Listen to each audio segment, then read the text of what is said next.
ইলিশ মাছ বাঙালিদের একটি পছন্দের মাছ। আর আজকে আমি দেখাবো ইলিশ মাছ দিয়ে পাতুরি। ইলিশ মাছের পাতুরিটা কিন্তু খুব টেস্ট। আপনি বাসায় এভাবে যদি করেন আশা করি সকলে খুব মজা করেই খাবে। দেখি কিভাবে করলাম ইলিশের পাতুরি। তো এর জন্য আমি নিয়েছি সরিষা, কাঁচামরিচ এবং রসুন। এগুলোকে একসাথে ভালো করে বেটে নিতে হবে। আর মাছগুলোকে ধুয়ে পরিষ্কার করে নিয়েছি। আর নিয়েছি লাউ পাতা, হাফ ভাফ করে নিয়েছি যাতে লাউ পাতাটা নরম হয়ে যায়। তো বেটে নিয়ে আসলাম। তো এখন এক এক করে মশলা দিয়ে দিচ্ছি হলুদ এবং মরিচের গুঁড়ো, দিয়ে দিচ্ছি স্বাদ মতো লবণ, আর দিয়ে দিলাম একটু ধনে পাউডার, দিয়ে দিচ্ছি পেঁয়াজ বাটা। এগুলো একসাথে এখন আমি ভালো করে মাখিয়ে নিব।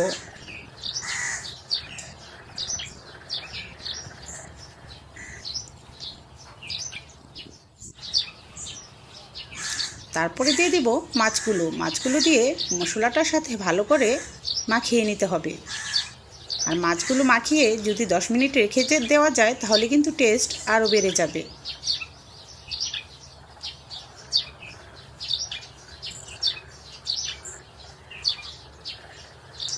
এখন আমি লাউ পাতাগুলোকে এরকম, যেহেতু ছোট লাউ পাতা, তো আমি 2টা লাউ পাতা একসাথে করে মাঝখানে আবার আরেকটি দিয়ে দিচ্ছি।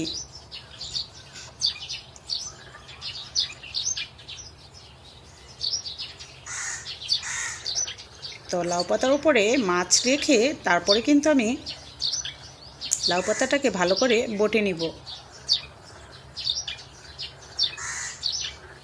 স্ক্রিনে দেখলেই বুঝতে পারবেন যে কিভাবে লাউ পাতাটাকে বটে নিতে হবে। তো হয়ে গিয়েছে বটা, তো আমি এটা রেখে দিচ্ছি। আর আমি আরেকটি দেখিয়ে দিচ্ছি যে কিভাবে করলে যে লাউ পাতাটা ভালো করে বটে নিলে অন্তত খুলে যাবে না ভাজার সময়।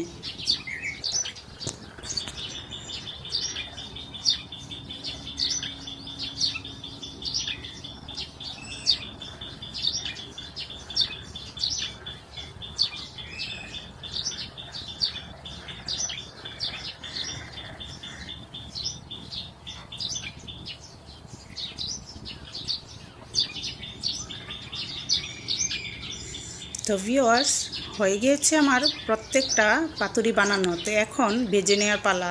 তো আমি একটি প্যানে তেল দিয়েছি এবং তেলটা গরম হওয়ার পর পাতুরিগুলো এক একটা দিয়ে দিচ্ছি।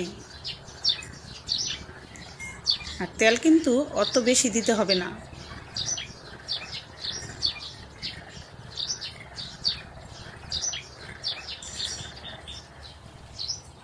আর এখন কিন্তু গ্যাসটা সম্পূর্ণ লো ফ্লেমে থাকবে।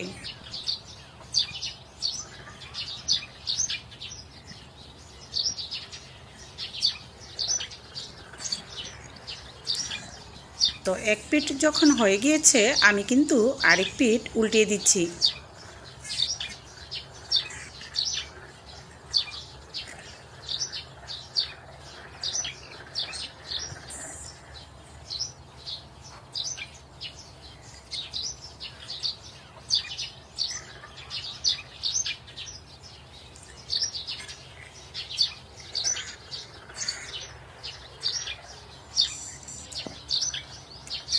তো ভিউয়ার্স, চেষ্টা করবেন লো ফ্লেমে রেখে চুলাটা, তারপরে কিন্তু পুরোটা রান্না করে নিতে, না হলে কিন্তু পাতাটা পুড়ে যাবে।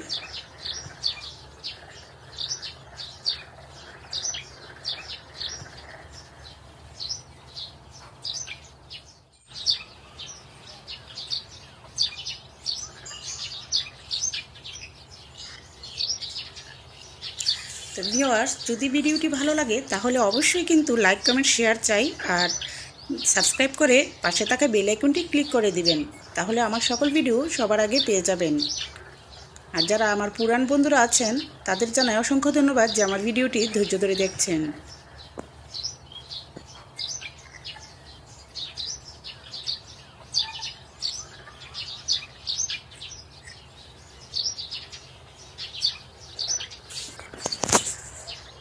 তো ভিউয়ার্স, এখন আমার পাতুরি হয়ে গিয়েছে, আমি উঠিয়ে নিচ্ছি।